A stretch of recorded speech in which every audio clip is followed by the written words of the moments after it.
এবং আজকে যে আদেশ হলো এর ইতিমধ্যে ইসলামী ব্যাংকও রিশুল করে দিয়েছে এবং বাংলাদেশ ব্যাংকের কাছে সিআইবি সংক্রান্ত ঋণখেলাপি হিসাবে না দেখানোর জন্য যেসব আনুষ্ঠানিকতা করতে হয় সেগুলো তারা করেছেন।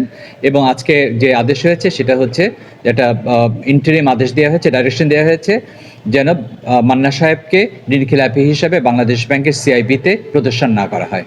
সুতরাং মান্না সাহেবের আগামী ইলেকশনে, এই যে ইলেকশন আসছে সেখানে তার প্রতিদ্বন্দ্বিতা করার ক্ষেত্রে কোনো প্রতিবদ্ধকতা নাই। ইসলামী ব্যাংক কেন রিশিডিউল করেনি এতদিন? না, ইসলামী ব্যাংক রিশিউল করেছিল 10 ডিসেম্বর করেছিল এবং 10 ডিসেম্বর করার পরে রিশিউল করার পরেও সিআইবি থেকে তার নাম আসছিল না বলেই এই মান্না সাহেবকে এই মামলা নিয়ে প্রসিড করতে হয়েছিল। এবং আলটিমেটলি ইসলামী ব্যাংক রিশিউল করে তার উপর যে দায়িত্ব বর্তায় আইনগতভাবে, যে রিশিউল করার পর বাংলাদেশ ব্যাংকে জানাতে হয় যেন তার নাম, কোনো একজন খেলাপির নাম যেন ঋণগ্রহীতা হিসেবে যেন না দেখানো হয়। যেহেতু রিশিউল করা হয়েছে এবং ডাউন